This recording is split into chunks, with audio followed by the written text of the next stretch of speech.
ಅದು ಸ್ಪಾಟು ಇದೆ, ಸ್ವಲ್ಪ ಮೇಲಕ್ಕೆ ಹಿಡಿದ್ಬಿಡಿದ್ರು ನೀಟಾಗಿ ನೋಡಿ. ನಾವು KP ಅಗ್ರಹಾರ ಪೊಲೀಸ್ ಸ್ಟೇಷನ್ ಹತ್ರ ಇದ್ದೀವಿ. ಕಾರಣ ಏನು ಅಂದರೆ, ರಾಜಾಜಿನಗರ RTOದಲ್ಲಿ ಹೋಗಿ ಇಲ್ಲೇನು ವೈಟ್ ಬೋರ್ಡ್ ಕಾರ್ಗಳಿದ್ದಾವೆ, ಈ ವೈಟ್ ಬೋರ್ಡ್ ಕಾರ್ಗಳ ಮೇಲೆ ಬ್ಲ್ಯಾಕ್ ಲಿಸ್ಟ್ ಮಾಡಿಸೋವಂಥ ಕೆಲಸನೂ ಕೂಡ ಮಾಡಿದ್ದೀವಿ. ಯಾಕೆ ಅಂದರೆ ಯಾರು ಅಷ್ಟು ಸುಲಭವಾಗಿ ಮುಂದೆ ಬರಲ್ಲ. ಮೇಡಮ್ ಅವರು ಮುಂದೆ ಬಂದು ಇಲ್ಲ ಸರ್ ಇದು ಕಡಿವಾಣ ಹಾಕ್ಸ್ಲೇಬೇಕು, ನೀವು ಹಾಕ್ಸಿ ಅಂತಲೂ ಕೂಡ ಹೇಳಿದ್ರು.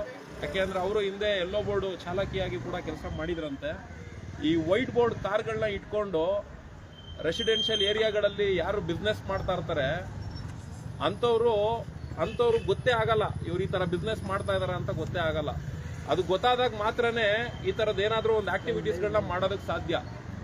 ನಮಗೆ ಮೇಡಮ್ ಅವರು ಅಲ್ಲೇ ಬಾಡಿಗೆಗೂ ಕೂಡ ತಗೊಂಡು ಇವರು ಕೂಡ 3,500 ರೂಪಾಯಿ ದುಡ್ಡು ಕೊಟ್ಟಿರೋ ಅಂತ ವಿಚಾರನೂ ಕೂಡ ತಿಳಿಸ್ತಾರೆ.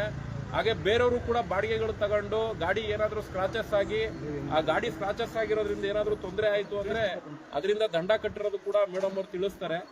ಇದ್ರ ವಿಚಾರವಾಗಿ ನಾವು RTOದಲ್ಲಿ ಹೋಗಿ ಬ್ಲ್ಯಾಕ್ ಲಿಸ್ಟ್ಗಳನ್ನು ಕೂಡ ಮಾಡಿಸಿದ್ದೀವಿ. ಇಲ್ಲಿ ಠಾಣೆಗೂ ಕೂಡ ಬಂದು ದೂರನ್ನು ಕೂಡ ನೀಡಿದ್ದೀವಿ. ಸಬ್ ಇನ್ಸ್ಪೆಕ್ಟರ್ ಮೇಡಮ್ ಅವರು ಇದ್ರ ಬಗ್ಗೆ ನಾವು ಎನ್ಕ್ವೈರಿ ಮಾಡ್ತೀವಿ ಅಂತಲೂ ಕೂಡ ಹೇಳಿದ್ದಾರೆ.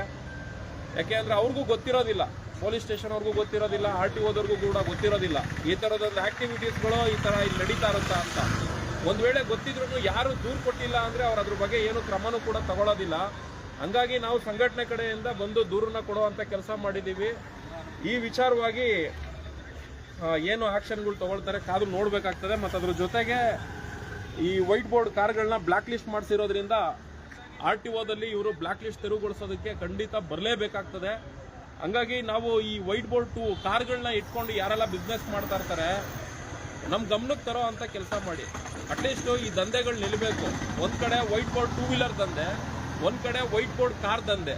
ಈ ಥರ ಕರ್ನಾಟಕದ ರಾಜ್ಯದಲ್ಲಿ, ಅದು ಬೆಂಗಳೂರಲ್ಲಿ ಈ ಥರ ನಾವು ತೆರಿಗೆ ಕಟ್ಕೊಂಡು GPS, ಪ್ಯಾನಿಕ್ ಬಟನ್ನು, ಟ್ಯಾಕ್ಸು ಈ ಥರ ಎಲ್ಲ ಕಟ್ಕೊಂಡು ನಾವು ಕಮರ್ಷಿಯಲ್ ವೆಹಿಕಲ್ಗಳು ಬಿಸ್ನೆಸ್ ಇಟ್ಕೊಂಡು ಅದಕ್ಕೆ ಅಂತಾನೆ ಬಿಸ್ನೆಸ್ ಮಾಡ್ತಿದ್ರೆ, ಇನ್ನೂ ಕೆಲವರು ವೈಟ್ ಬೋರ್ಡ್ ಕಾರ್ಗಳನ್ನ ಹೋಗೋದು, ಸೆಕೆಂಡ್ಸಲ್ಲಿ ಕಾರ್ ಎತ್ಕೊಂಡ್ಬರೋದು, ಸೆಕೆಂಡ್ಸಲ್ಲಿ ಕಾರ್ ತಗೊಂಡ್ಬಂದು ಸೇಲ್ಗೆ ಇಟ್ಟಿದ್ದೀವಿ ಅಂತ ತೋರಿಸೋದು. ಯಾಕೆಂದರೆ ನಾಗರಬಾವಿಲಿ ಒಬ್ಬ ಇದೇ ಕೆಲಸ ಮಾಡಿದ್ದ, ಅನ್ನಪೂರ್ಣೇಶ್ವರ ನಗರ ಸ್ಟೇಷನಲ್ಲಿ ದೂರನ್ನ ಕೊಡಿಸಿ ಅದನ್ನು ಕೂಡ ಬಂದ್ ಮಾಡಿಸೋ ಅಂತ ಕೆಲಸ ಮಾಡಿದ್ದು. ವೈಟ್ ಬೋರ್ಡ್ ಕಾರ್ಗಳನ್ನ ಮುಂದೆ ನಿಲ್ಲಿಸ್ಕೊಳ್ಳೋದು, ಸೇಲ್ ಮಾಡ್ತೀವಿ ಅಂತೇಳಿ ಬಾಡಿಗೆಗೆ ಬಿಡೋದು. ಇಲ್ಲೂ ಕೂಡ ಅದ್ಯಾವ್ದು ಮೇಡಮ್, ವಿಜಯನಗರ ಪೈಪ್ಲೈನ್ ರೋಡ್ ಅದು ನೋಡಿ. ಈ ತರ ಸೆಲ್ಫ್ ಕಾರ್ ಡ್ರೈವ್ ರೆಂಟಲ್ ಅಂತ ಹೇಳಿ ಈ ತರದೊಂದು ಹೆಸರು ಕ್ರಿಯೇಟ್ ಮಾಡಿಕೊಂಡು ಈ ಹೆಸರಲ್ಲಿ ಸೋಷಿಯಲ್ ಮೀಡಿಯಾಗಳಲ್ಲಿ, ಆನ್ಲೈನ್ಗಳಲ್ಲಿ ಬಿಟ್ಬಿಡೋದು. ಅದು ಇಲ್ಲಿ ನೋಡಿ ಆಪೇ ಮಾಡ್ಕೊಂಡು ಈ ತರ ಬಿಸ್ನೆಸ್ ಮಾಡ್ತಿದ್ದಾರೆ ಅಂತ ಹೇಳಿ ಮೇಡಮ್ ಅವ್ರು ಹೇಳ್ತಾರೆ. ಮತ್ತೆ ಗಾಡಿ ಫೋಟೋಸ್ ಎಲ್ಲ ಕಳಿಸ್ತಾರೆ. ಮತ್ತೆ ಇದನ್ನೆಲ್ಲವನ್ನು ಕೂಡ ನಾವು ಪರಿಶೀಲನೆ ಮಾಡಿದಾಗ ಖಂಡಿತ ಅವ್ರು ಬಿಸ್ನೆಸ್ ಮಾಡ್ತಾ ಇರೋದು ಕೂಡ ಕನ್ಫರ್ಮ್ ಆಗ್ತದೆ. ಹಂಗಾದ್ಮೇಲೆ ನಾವು RTOದಲ್ಲಿ ಹೋಗಿ ದೂರನ್ನು ಕೊಟ್ಟಿದ್ದೀವಿ. ನಮ್ಮ ಉದ್ದೇಶ ಇಷ್ಟೇ, ಯಾವ್ಯಾವ ಏರಿಯಾದಲ್ಲಿ ಈ ತರ ಬಿಸ್ನೆಸ್ಗಳು ನಡೆಸ್ತಾ ಇದ್ದಾರೆ ಅಲ್ಲಿರೋ ಲೋಕಲ್ ಅವರು ನಮಗೆ ಸಪೋರ್ಟ್ ಕೊಟ್ರೆ ಖಂಡಿತ ಅಂಥವ್ರ ಮೇಲೆ ಕ್ರಮ ತಗೊಳ್ಳೋವಂಥ ರೀತಿಯಲ್ಲಿ ನಾವು ಸಂಘಟನೆ ವತಿಯಿಂದ ಕೆಲಸ ಮಾಡ್ಬೋದು. ಹಾಗೆ ನಮ್ಮ ಚಾಲಕರುಗಳು ಕೂಡ ಅಷ್ಟೇ, ಎಸ್ಪೆಷಲಿ ಕ್ಯಾಬ್ ಡ್ರೈವರ್ಸ್ಗಳು. ಇವತ್ತು ಔಟ್ ಸ್ಟೇಷನ್ ಬುಕ್ಕಿಂಗ್ಗಳು ಬರ್ತಾ ಇಲ್ಲ, ಲೋಕಲ್ ರೆಂಟಲ್ ಬಾಡಿಗೆಗಳು ಬರ್ತಾ ಇಲ್ಲ, ಸರಿಯಾಗಿ ಸಿಟಿ ಒಳಗಡೆ ಬುಕ್ಕಿಂಗ್ಸ್ಗಳಿಲ್ಲ. ಈ ಥರ ಸಮಸ್ಯೆಗಳು ಯಾವ್ದ್ರಿಂದ ಆಗ್ತಾ ಇದೆ ಅಂದರೆ ಈ ಥರ ವೈಟ್ ಬೋರ್ಡ್ ಕಾರ್ಗಳನ್ನ ಬಾಡಿಗೆ ಕೊಟ್ಕೊಂಡು ಒಳಗಿಂದೊಳಗೆ ಈ ದಂಧೆ ನಡೆಸ್ತಿರೋರಿಂದ. ಈ ದಂಧೆಗೆ ನಿಲ್ಲಿದ್ರೆ ತಾನಾಗೆ ಎಲ್ಲೋ ಬೋರ್ಡ್ಗಳಲ್ಲಿ ಗಾಡಿಗಳು ರನ್ ಆಗ್ತವೆ. ಆಮೇಲೆ ಎಷ್ಟೋ ಜನಕ್ಕೂ ಕೂಡ ಗೊತ್ತಿರೋದಿಲ್ಲ, ವೈಟ್ ಬೋರ್ಡಲ್ಲಿ ಬಾಡಿಗೆ ತಗೊಂಡು ಹೋಗ್ಬೋದಾ, ತಗೊಂಡು ಹೋಗದೆ ಇರ್ಬೋದಾ ಅನ್ನೋದು ಕೂಡ ಗೊತ್ತಿರಲ್ಲ. ಇವ್ರು ಆ ಥರ ಟೆಕ್ನಿಕ್ಗಳನ್ನ ಯೂಸ್ ಮಾಡ್ತಾರೆ. ರೀಸೆಂಟ್ಲಿ ಝೂಮ್ ಆಫೀಸ್ಗೂ ಕೂಡ ನುಗ್ಗಿದ್ದು, ಅಲ್ಲಿ ಜೀವನ್ ಭೀಮನಗರ ಪೊಲೀಸ್ ಸ್ಟೇಷನಲ್ಲೂ ಕೂಡ ಒಂದು NCR ಮಾಡಿಸಿದ್ದೀವಿ. ಹಬ್ಬ ಕಳೆದ ಮೇಲೆ ಕರೆಸ್ತೀವಿ ಅಂತ ಹೇಳಿದ್ದಾರೆ. ಮೇಯ್ನ್ ಅವನಿಂದನೇ ಕುಲಿಗೆಟ್ಟೋಗಿರೋದು. ಅವನ್ನ ಅಸ್ತ್ರವಾಗಿ ಇಟ್ಕೊಂಡು ಎಷ್ಟೋ ಜನ ಈ ಥರ ಸ್ವಂತವಾಗಿ ಒಂದೊಂದು ಆ್ಯಪ್ಗಳನ್ನ ಮಾಡಿಕೊಂಡು ವೈಟ್ ಬೋರ್ಡ್ ಕಾರ್ಗಳನ್ನ ಇಟ್ಕೊಂಡು ಹಿಂಗೆಲ್ಲ ಬಿಸ್ನೆಸ್ಗಳು ಮಾಡ್ತಾ ಇದ್ದಾರೆ. ನೋಡೋಣ, ಪೊಲೀಸ್ ಸ್ಟೇಷನಲ್ಲೂ ಕೂಡ ತಂದು ದೂರನ್ನು ಕೊಟ್ಟಿದ್ದೀವಿ, RTOದಲ್ಲೂ ಕೂಡ ದೂರನ್ನು ದಾಖಲು ಮಾಡಿದ್ದೀವಿ. ಈ ವೈಟ್ ಬೋರ್ಡ್ ಕಾರ್ ಬಗ್ಗೆ, ವೈಟ್ ಬೋರ್ಡ್ 2 ವೀಲರ್ ಬಗ್ಗೆ ಒಂದು ದೊಡ್ಡ ಮಟ್ಟದಲ್ಲಿ ಪ್ರತಿಭಟನೆ ಮಾಡಬೇಕು ಅಂತಲೂ ಕೂಡ ಪ್ಲಾನಿಂಗ್ ಮಾಡಿದ್ದೀವಿ. ಇದಕ್ಕೆ ಚಾಲಕರುಗಳು ಸಂಪೂರ್ಣವಾಗಿ ಸಹಕಾರ ಕೊಟ್ಟರೆ ಖಂಡಿತ ನಾವು ಇದ್ರ ಬಗ್ಗೆ ಹೋರಾಟಕ್ಕೆ ಮುನ್ನುಡಿ ಬರದೇ ಬರಿತೀವಿ. ಮೇಡಮ್, ಇದ್ರ ಬಗ್ಗೆ ನೀವೇನು ಹೇಳ್ತೀರಾ? ಮೇಡಮ್, ಅಂತದೇನಿಲ್ಲ, ಡ್ರೈವರ್ಗಳೆಲ್ಲ ಒಂದಾಗಬೇಕು. ಯಾಕೆ ಅಂದರೆ ಇಲ್ಲಿ ನನಗೆ ತನಗೆ ಅಂತ ಕುತ್ಕೊಳ್ಳೋ ಬದಲು ಡ್ರೈವರ್ಗಳೆಲ್ಲ ಒಂದಾಗಿ ಈ ವೈಟ್ ಬೋರ್ಡ್ಗಳಿಗೆ ಕಡಿವಾಣ ಹಾಕಿದ್ರೆ, ಹೌದು, ಒಬ್ಬ ಇಲ್ಲಿ 10 ಜನ ಡ್ರೈವರ್ ನಿಂತ್ಕೊಳ್ಳೋ ಬದಲು ಒಬ್ಬ 100 ಜನ ಡ್ರೈವರ್ ನಿಂತ್ಕೊಂಡ್ರೆ 100% ನಿಮಗೆ ಹೆಲ್ಪ್ ಆಗುತ್ತೆ ಹೊರತು ಬೇರೆಯವ್ರಿಗೆ ಯಾರಿಗೋ ಅಂತ ಅಲ್ಲ. ಡ್ರೈವರ್ಗೆ ಒಬ್ಬ ಡ್ರೈವರ್ ಇನ್ನೊಬ್ಬ ಸಾಥ್ ಕೊಟ್ಟರೆ 100% ವರ್ಕ್ ಆಗುತ್ತೆ. ಸೊ ನಾವು ಹೇಳೋದಿಷ್ಟೇ, ಡ್ರೈವರ್ ಸಾಥ್ ಕೊಡಿ, ಈ ವೈಟ್ ಬೋರ್ಡ್ಗೆ ಫಸ್ಟ್ ಕಡಿವಾಣ ಹಾಕಿ. ಯಾಕೆಂದರೆ ಒಡವೆಗಳು ಇಡ್ತೀರಾ, ಹೆಂಡತಿ ಮಕ್ಳು ಒಡವೆಗಳನ್ನ ತಗೊಂಡ್ ಬಂದು ಯಾವನ್ಗೂ ಅಡ ಇಡ್ತೀರಾ, ಅಡ ಇಟ್ಟು ಗಾಡಿಗಳು ತಗೊಳ್ತೀರಾ, ಅದ್ ಯಾವ್ದೋ ಸೇಟು ಹತ್ರ ಲೋನ್ ಹಾಕಿಸ್ಕೊಳ್ತೀರಾ, ತಿಂಗಳ ನೀವು ಕಟ್ಟಕ್ಕಾಗಲ್ಲ.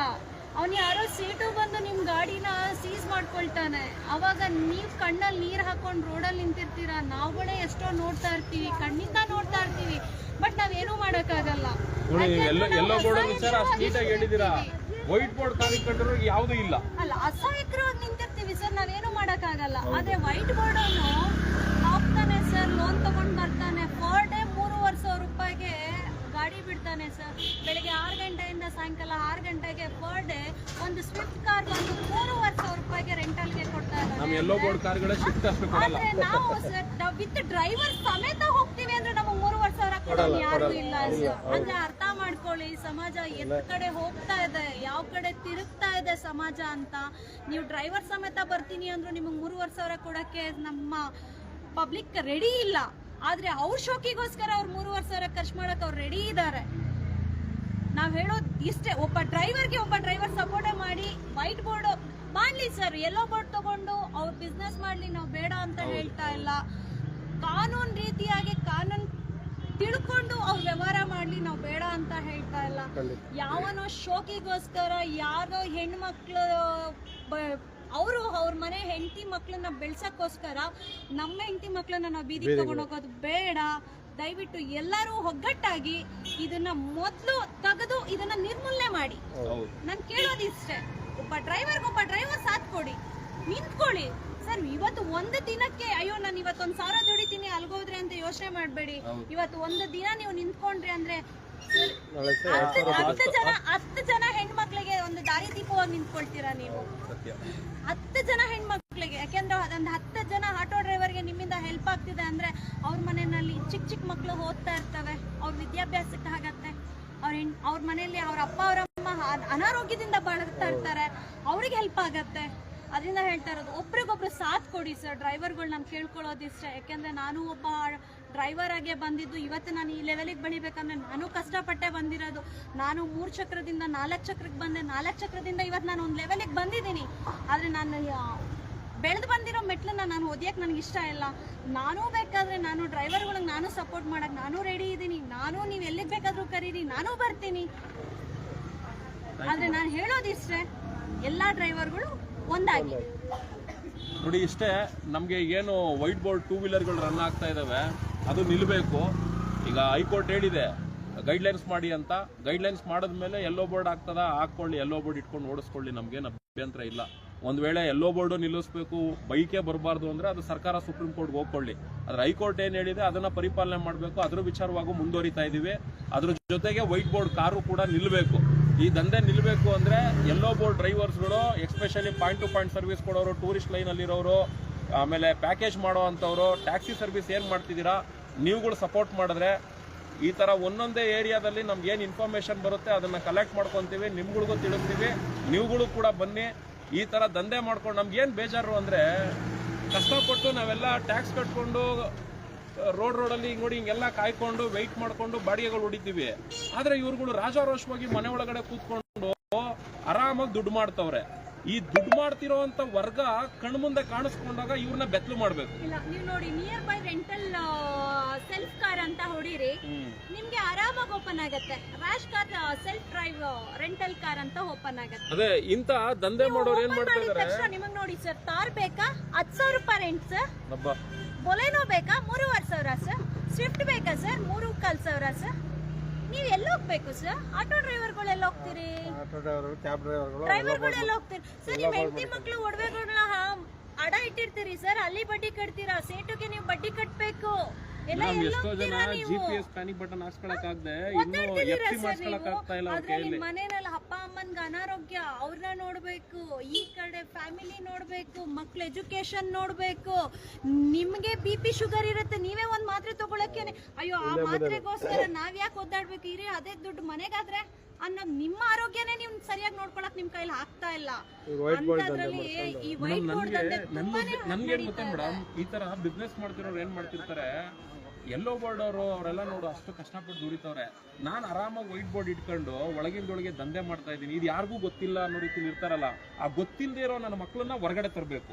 ಸರ್ ಅವ್ರನ್ನ ನೀವ್ ಹೇಳ್ದಂಗೆ ಹೇಳ್ತಿರಲ್ಲ ಸರ್, ಅವ್ರ ಮನೇಲಿರೋ ಹೆಣ್ಮಕ್ಳನ್ನ ಕರ್ಕೊಂಡು ಹೋಗಿ ರೋಡಲ್ಲಿ ನಿಲ್ಸ್ಕೊಂಡು ವ್ಯವಹಾರ ಮಾಡ್ತಾರೆ ಅನ್ನೋದು ನೀವ್ ಹೇಳೋದ್ರಲ್ಲಿ ತಪ್ಪಿಲ್ಲ ಸರ್. ಮೇಡಮ್ ಈ ವೈಟ್ ಬೋರ್ಡ್ ಎಲ್ಲ ಬೆಳೆಸೋದಲ್ಲ ಅದೇನೇ ಮೇಡಮ್ 100%. ಅದೇ ತಿಕ್ಕ ಬಗ್ಸಿ ಕೆಲಸ ಮಾಡ್ಲಿ ಅಂದ್ರೆ ಎಲ್ಲೋ ಬೋರ್ಡ್ ಹಾಕೊಂಡು ಮಾಡ್ಲಿ ಬಿಡಿ, ಬಗ್ಸಿ ಕೆಲಸ ಮಾಡ್ಲಿ ಸರ್, ಅವನಿಗೆ ಕಷ್ಟ ಏನು ಅಂತ ಗೊತ್ತಾಗತ್ತೆ ಸರ್. ಮೇಡಮ್ ಖಂಡಿತ ನಿಮ್ ಜೊತೆ ನಾವು ಇರ್ತೀವಿ. ಅದನ್ನ ಬಿಟ್ಬಿಟ್ಟು ಸರ್ ನನಗೂ ಇವತ್ತು ಕೊಡ್ತಾನೆ ಸರ್ ಒಂದ್ 10 ಗಾಡಿ, ನನ್ಗೂ ಸಾಲ ಕೊಡೋನ್ ತುಂಬಾ ಜನ ಇದಾರೆ ಸರ್.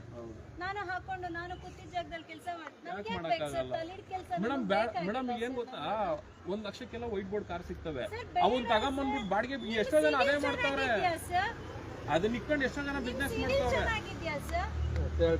ಕೊಡ್ತಾರೆ ಅಷ್ಟೇ. ನಿಮ್ ಸಿವಿಲ್ ಚೆನ್ನಾಗಿದ್ಯಾ, ನೀವು 0 ಪೇಮೆಂಟ್ ಸರ್, 0 ಮೇಡಮ್ ಇನ್ವೆಸ್ಟ್ಮೆಂಟ್. ನಿಮ್ ತರ ಯಾವ್ಯಾವ ಏರಿಯಾದಲ್ಲಿ ಈ ತರ ವೈಟ್ ಬೋರ್ಡ್ ದಂಧೆ ನಡೀತಿದೆ, ಒಬ್ಬೊಬ್ರು ಬಂದು ನಮಗ್ ಸಪೋರ್ಟ್ ಕೊಟ್ಬಿಟ್ರು ಜಾಗಗಳನ್ನೆಲ್ಲ ಮಟ್ಟ ಮಾಡ್ಬಿಡ್ಬೋದು.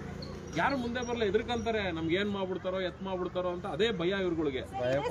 ನಾನು ಆಲ್ರೆಡಿ ಕಂಪ್ಲೇಂಟ್ ಮಾಡಿದ್ದೀನಿ ಪಾರ್ಕಿಂಗ್ ವಿಷಯಕ್ಕೆ, ಅವ್ರ ಮೇಲೆ ಕಂಪ್ಲೇಂಟ್ ಮಾಡಿದಕ್ಕೆ ಸರ್ ನನ್ನ ಮೇಲೆ ಎಷ್ಟು ಗಲಾಟೆ ಮಾಡಿದ್ದಾರೆ ಅಂದ್ರೆ ಅಷ್ಟೇ ಗಲಾಟೆ ಮಾಡ್ತಾರೆ. ಯಾಕೆಂದ್ರೆ ಹಿಂದೆ ಬ್ಯಾಕ್ ಗ್ರೌಂಡ್ ಅಲ್ಲಿ ಅವರು ಇವರು ಇರ್ತಾರೆ ಅನ್ನೋ ಒಂದು ದುರಾಂಕಾರ ಇರ್ತದೆ. ಹೆಣ್ಣು ಮಾಡ್ಬಿಡು ಬಿಡ್ಬಿಡು, ಹೆಣ್ಣು ಮಾಡ್ಬಿಡು.